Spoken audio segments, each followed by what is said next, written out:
성범죄자의 3대 공식이 있어요. 성범죄자들을 조사했더니 요 세 가지 중독이 다 있습니다. 첫 번째, 알코올 중독. 두 번째, 야동 중독. 세 번째, 게임 중독. 요 세 가지가 공통적으로 발견되는데 두 가지 이상 중독이 되었을 때 성폭행범이 확률이 굉장히 높아진다는 조사가 나와요. 이게 이제 신문에서도 발표가 되거든요. 어떤 중독에는 문제가 있어요. 그러니까 뭔가에 중독된다는 것은 단순히 몸의 문제가 아니라 그 안에 어떤 영적 문제도 있습니다. 두 번째는 더 자극적인 걸 봐요. 그러니까 이제 성이 점점 더 관계적인 측면이 아니라 제가 이제 채플 시간에는 이제 하나님의 형상이라는 주제로 내용을 나눴었거든요. 오늘은 그 내용을 길게는 안 다루겠지만 성이 관계가 빠져버리면요 굉장히 폭력적인 걸로 변해요. 관계성이 없는 성은 굉장히 폭력이 되어요. 어떻게 되냐면은 남성 같은 경우는 사정을 하는 게 목적이 됩니다. 그러니까 그게 2명이라도 괜찮아요. 3명이라도 괜찮아요. 그룹 섹스가 나오는 거죠. 그리고 그 대상이 동물이라도 괜찮아요. 내가 성기를 가지고 사정하는 게 목적이 되기 때문에 심지어는 그게 어린 아이와도 괜찮게 되는 단계가 오게 되는 거예요. 심각한 거죠, 이제. 더 자극적인 겁니다. 세 번째, 일반화가 돼요. 일반화가 됩니다. 비정상적인, 비현실적인 내용을 일반적인 성의 표현으로 오해하게 됩니다. 그래서 중고등학생의 17%가 여성은 남성이 폭력적으로 가할 때 성적 흥분을 느낀다고 대답하게 되는 거예요. 야동의 결과죠. 네 번째가 이제 실제로 행하게 됩니다. 이 단계까지 간 게 이제 그 조두순 사건과 같은 우리가 언론을 통해서 보게 된 극단적인 사례들이죠.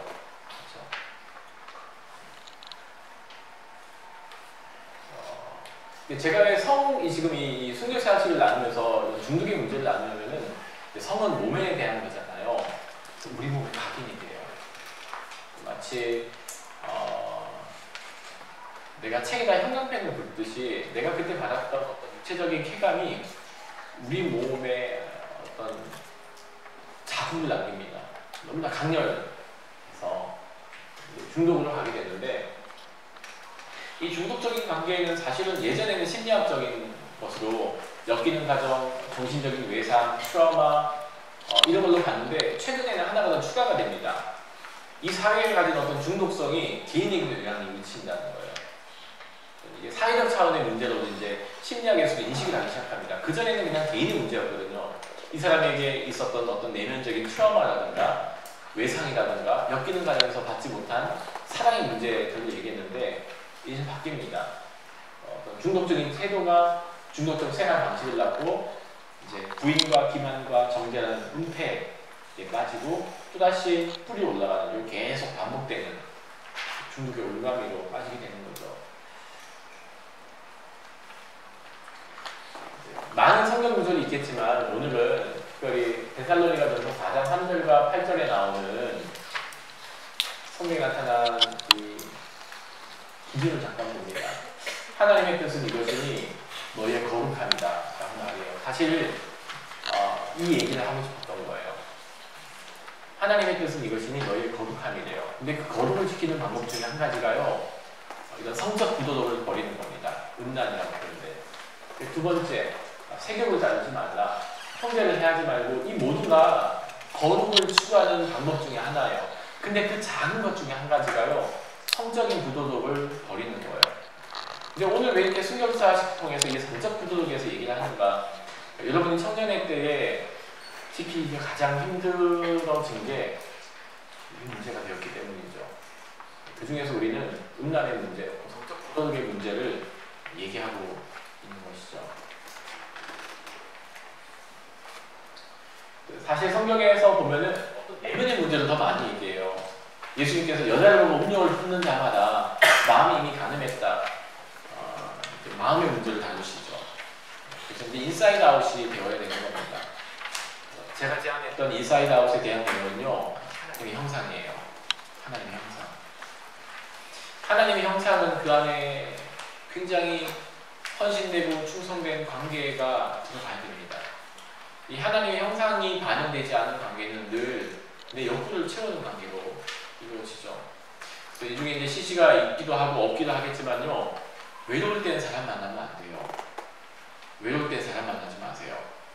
아, 요즘 외로워. 근데 누가 들어왔어요. 그 남자는 절대 만나면 안 돼요. 사귀지 말라는 얘기예요. 우리가 내 필요에 의해서 사람을 만나면요. 그 관계는 항상 파괴적입니다. 외롭다라는 필요성 때문에 CC가 되면요. 결과가 항상 안 좋아요. 그런 얘기죠. 적용을 한다면은. 그래서 외로울 때는 사람을 만나지 마세요. 우리 그 시간을 잘 견디세요.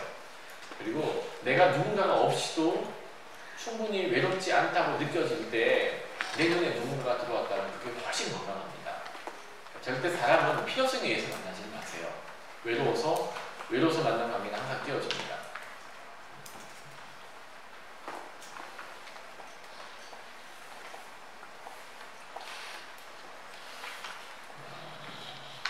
이쪽 읽어보시면 되고요. 다음 페이지 한번 읽어보세요. 그래서 이런 성적인 문제는요, 영적인 문제예요.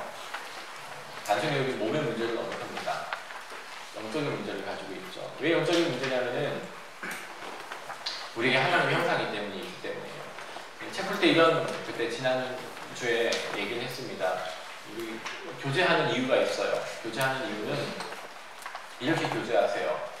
내가 사귀는 사람 안에 하나님의 형상을 발견해내는 거예요. 아, 오늘은 이 오빠 안에 어떤 하나님의 형상이 있을까?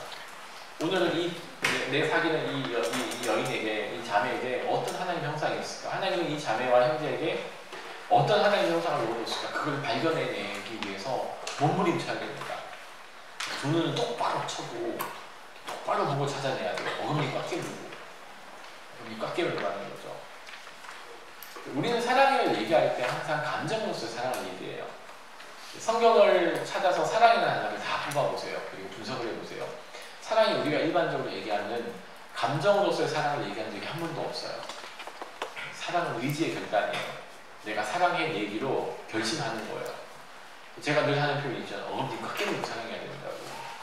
사랑합니다. 꽉 깨물고 하는 거예요. 도대체 사랑하는 뻔뻔치가 안 보여요. 두 눈 똑바로 쳐다보고 찾아내는 거예요. 도대체 하나님의 형상이 뭘까? 그걸 개발시키기 위해서 서로 격려하는 거죠. 그렇죠? 제가 책 풀 때 썼던 그 이야기가 한 자매 이야기예요. 가슴이 좀 컸어요. 한동대 학생이 아니에요. 가슴이 좀 컸어요. 남학생들의 시선을 의식하는 나이가 되면서 남학생들이 나를 바라보는데 내가 아니라 내 가슴을 본다는 걸 인식하게 되었어요.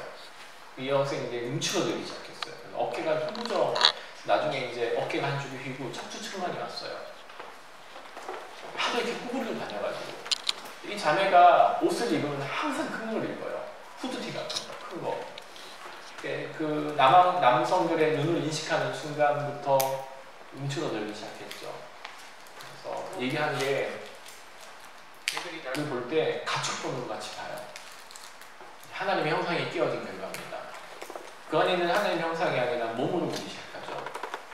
우리가 해야 될 일이 있다면요. 하나님이 우리를 만들 때 두 가지를 만드셨어요. 창세기 1장과 2장이 나오는데 우리를 만들 때 첫 번째 어떻게 만들었냐면은 남자와 여자를 만드셨어요.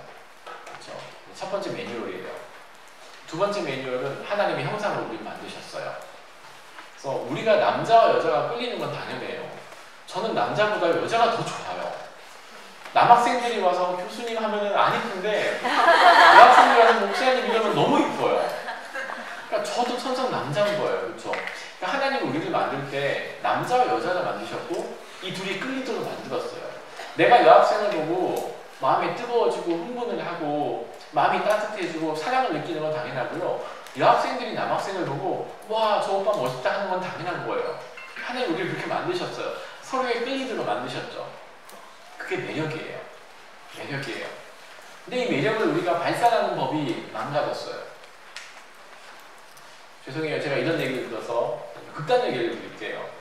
자매 한 명이 있어요. 미스 춘향에서 선을 딴 자매였어요.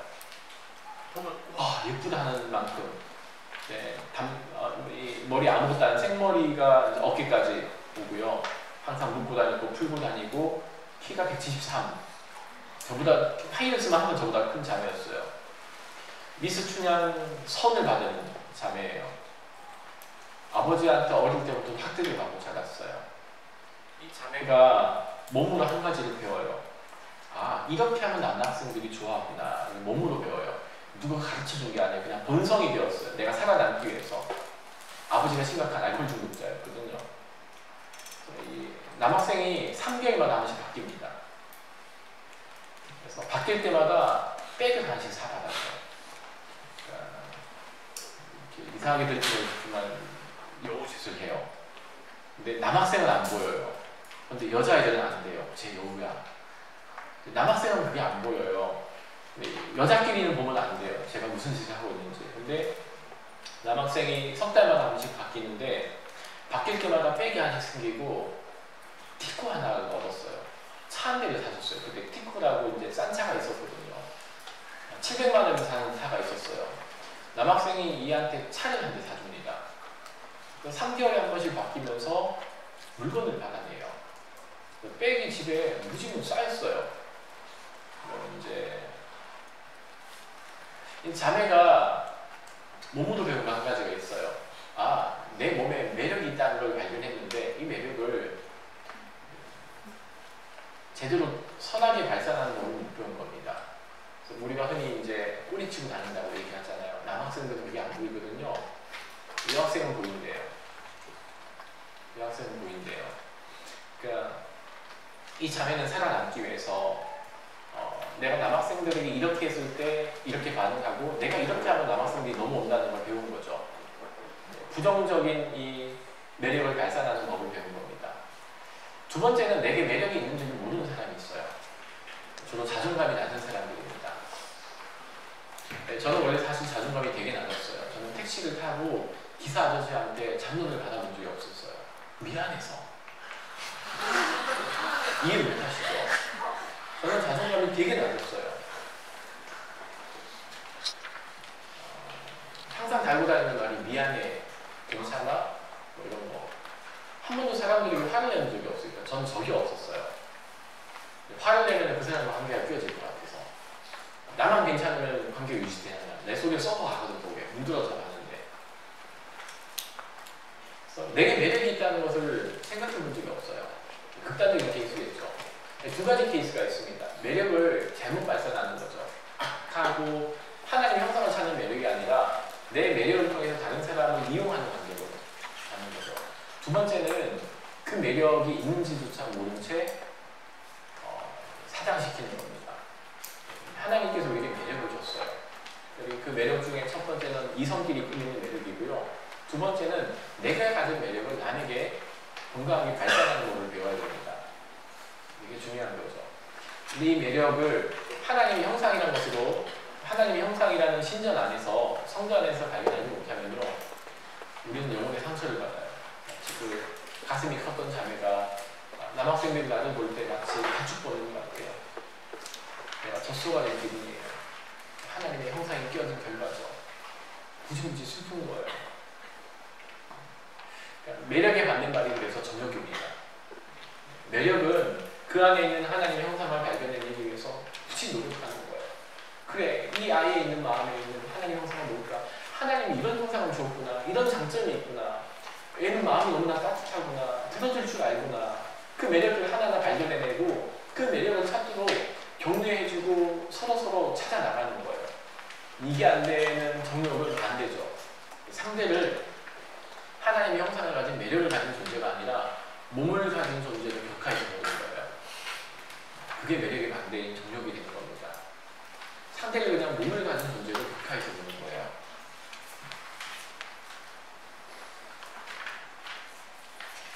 매력과 정욕이라고 할 수 있죠. 하나님은 우리를 만들 때요, 몸을 다 똑같이 안 만들었어요. 첫 번째 얘기했지만 어떤 신체 부위는 무지무지 예민하게 만들었어요. 신체 중에 제일 예민한 부분은 각막 0.0003g을 인식을 해요. 먼지 하나가 들어가도 눈을 깜빡깜빡해요. 통증을 느껴요. 정말 예민해요. 반대로 팔꿈치는 꽂아봐도 안 아파요. 지금 눌러보세요. 팔꿈치는 아무리 눌러도 아프지가 않아요. 팔꿈치에 일반 신체 기관이 느끼는 통각세포가 있으면 일상생활이 불가능해요. 아파서 할 수가 없어요. 신기하게 만들었죠. 그래서 어떤 신체 부위는요, 하나님께서 쾌감을 느끼도록 만들었어요. 그게 이제 성기 같은 것이죠. 우리가 흔히 말하는 어떤 몸, 가슴, 겨드랑이 겨드랑이, 목덜미, 성 같은 우리 몸에는 특별하게 어떤 성적인 것들을 느끼고 그 안에서 쾌감을 느끼도록 하나님이 만드셨어요. 이걸 잘 사용해야 되겠죠. 그렇죠? 매력입니다. 매력이라는 단어를 잊지 마세요. 사실은 핵심은 하나님의 형상과 매력이라는 두 단어 안에 들어가야 됩니다. 매력을 잘 발산하는 법을 배우세요. 여러분에게 매력이 있어요. 찾아내세요. 그리고 건강하게 발산하는 법을 배워야 돼요. 건강할수록 이것을 잘 드러내게 됩니다. 이것을 다른 사람을 이제 이용하는 데 사용되면은 이제 문제가 되는 거죠.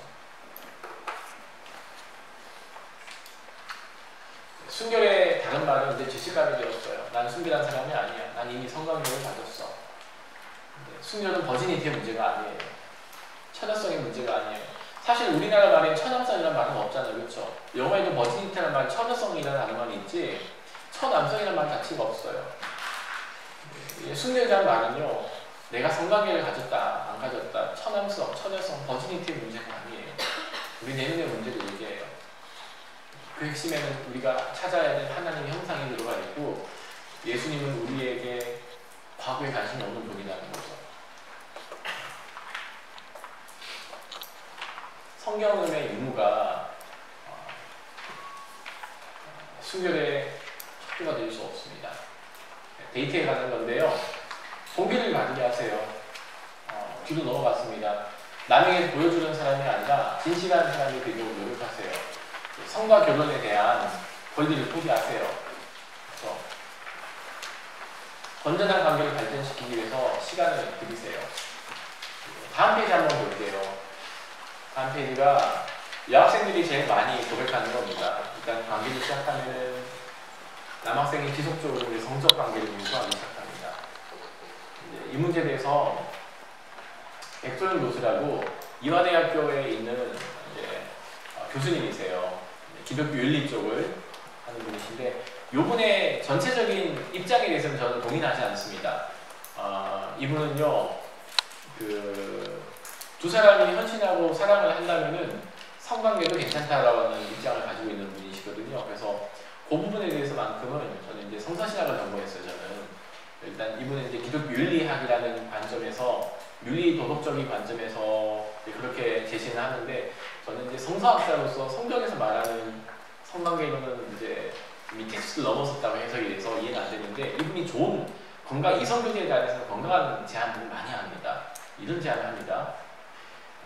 8가지 정도의 질문을 서로 하래요. 첫 번째, 두 사람 모두 기쁘고 만족스러운가? 의사결정의 힘과 균형과 자기 결정권이 충분히 작용했는가? 그러면 가능하다? 두 번째 질문을 해야 됩니다. 이를 통해서 두 사람의 관계성이 더 견고해지고 잘하는가? 세 번째, 이 둘의 관계 때문에 다치는, 상처받는 제3자가 없는가? 네 번째, 상처 입을 제3자는 당신에게 얼마나 중요한 사람인가? 그 사람과 어떤 관계가 있는가? 다섯 번째, 두 사람의 성관계를 통해서 받는 기쁨과 그리고 3번이 3자가 받는 고통 중에서 당신은 어디에 우선순위를 둘 것인가? 여섯 번째, 만약 3번에 대한 고통의 무게가 1번보다 더 크다면은 이것은 연인 두 사람의 관계성에 어떤 영향을 미치는가? 이 문제를 가지고 어떤 해결책을 갖기 위해서 두 사람이 충분히 대화를 나누는가? 여덟 번째, 하나님이 기뻐하는 것은 무엇인지 기도하고 묵상에 거하는가? 이 8가지는 정말 진지하게 사귀는 두 사람이 진지하게 고민을 통해서 어느 정도의 스킨십을 할지를 이제 의사소통을 해야 된다고 제안합니다. 저는 이 제안에 대해서는 굉장히 합리적인 제안이라고 생각을 해요. 이미 실수했다면 어떻게 하나? 첫 번째, 먼저는 회개하셔야 됩니다. 잘못한 것은 잘못입니다. 하나님은 우리에게 거룩을 명하셨어요. 근데 용서받지 못할 죄가 있는 게 아니에요. 첫 번째는 하나님께 회개하세요.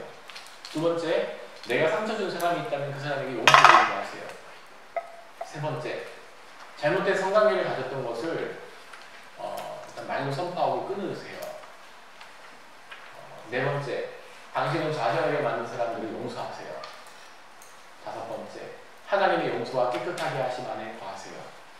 여섯 번째, 번째, 삶 속에서 계속 치유가 일어나도록 기도하세요. 7번째, 하나님의 회복을 믿고 감사하세요. 죄책감에만 시달리고 수치심의 안에 갇혀서 살 수만은 없어요. 예수님 우리 과거에 관심이 없으신 분이거든요. 다음 봅시다. 뭘 선택할 것인가? 한번 쭉 넘겨주세요. PPT. 다음 페이지도 넘어가고요. 이제 다음 페이지 넘어가면은 이제 3번 건강한 공동체, 치유하는 공동체가 있는데요.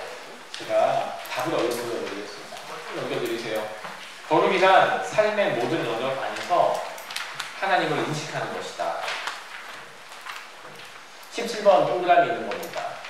거룩은 하나님을 인식하는 것으로 시작해요. 거룩은 어떤 속성이나 상태가 아니에요. 내가 하나님을 인식하는 능력이에요. 내가 거룩하니 너희도 거룩하라? 제가 어떻게 거룩할 수 있어요? 제가 거룩하지가 않는데 제가 어떻게 하나님 그런 무지막지한 명령을 내게 그럴 수 있나요? 거룩은 상태가 아니에요. 내가 그 하나님을 인식하는 어떤 능력과 같은 거예요. 거룩은 상태가 아니라 힘을 얘기해요. 능력을 얘기해요. 첫 번째, 거룩은 훈련입니다. 거룩은 훈련이에요. 하루아침에 달성되는 게 아니에요. 제가 소개시킨 책들이 참 많이 있는데 책 중에 한 가지가 모든 남자들이 참을 수 없는 유혹, 모든 여자들이 참을 수 없는 유혹이라는 좋은 CRS에서 나온 책 한 권이 있습니다. 제가 그거를 대학교 졸업하자마자 몽골 가기 전에 직전에 읽었던 책이거든요. 그 중에 한 가지 제안을 합니다. 이런 건데 훈련 중에 눈 훈련을 하게 합니다. 저한테는 되게 실천적인 훈련이었어요. 제가 대학생 때 가장 이제 시험을 받았던 내용이 홈쇼핑 카탈로그였습니다. 제가 대학교 군대 갔다 와서 졸업하기 전에 홈쇼핑이 처음 나왔거든요. 그래서 홈쇼핑 만드는 뭐 이런 곳에서 홈쇼핑 월간 카탈로그를 매주마다 집으로 막 보내줘요. 그럼 집에 하는 홈쇼핑마다 3개, 4개씩 있어요. 제가 정말 힘들었던 게 란제리 파트예요. 보면은 속옷을 입은 여자들은 속옷을 파는 란제리 파트인데 제게 되게 큰 유혹이었어요. 여러분에게 그게 아무것도 아니고 뭐 속옷 정도 여학생들은 그게 뭔 유혹이에요 하죠. 그쵸, 그냥 뭐 팬티 파는 거고 뭐 이렇게 브라 파는 거지. 근데 이제 거기서 이제 그 란제리 입고 서 있는 아가씨가 눈에서 떠나지 않는 거예요. 제게 그게 되게 큰 유혹이었거든요. 그러고 나서 제가 나한테 이게 뭔가 문제가 있다는 걸 깨닫기 시작합니다. 저한테 그 아무것도 아닌 것 같은데 지금 보면은 제가 그 책을 읽고 하나 훈련을 하기 시작했어요. 눈 훈련입니다. 어떤 훈련을 하냐면은 40일에서 60일간을 보통 우리가 어떤 걸 꾸준히 하면은 습관이 돼요. 뭘 얘기하냐면 남성들은 보통 어떤 상황이 닥칠 때 남성들을 위한 책이에요. 사실 그거는 모든 남자들의 참을 수 없는 유혹이었고 여성편은 모든 여성들의 참을 수 없는 유혹이라는 책이었습니다. 네, 눈 훈련을 주는데 40일 동안 이 훈련을 하냐고 그랬어요. 그러니까 남자들은 본능적으로 내 눈앞에서 3초 후에 일어난 일을 알아요. 보통. 예를 들어서 제가 식당에 갑니다. 이제 홀에서 서빙하는 아가씨가 음식 접시를 내려놓느냐고 몸을 숙였는데 이제 가슴 언저리가 보이기 시작하는 거예요. 남자들은 본능적으로 그걸 알아요. 3초 뒤에 이제 어떤 상황이 벌어질지가. 그 전에 저는 어떤 행동을 하냐면 너무 좋은 것 같다였어요. 이상하게 보지 마세요. 저도 그랬거든요. 우와, 좋은 것 같다요. 속옷이 옷이 더 패여서 목 안으로 볼 수 있는 기회가 더 많으면 많을수록 더 좋은 걸 본다네요. 일종의 마치 돈을 주는 것처럼. 제가 어느 순간 이게 아니구라는 걸 알게 되었어요. 그래서 제가 그 책을 굉장히 도전을 받고 훈련을 합니다. 눈 훈련이에요. 보통 남성들은 내 눈앞에서 3초 뒤, 4초 뒤에 일어난 일에 대해서 직감으로 압니다.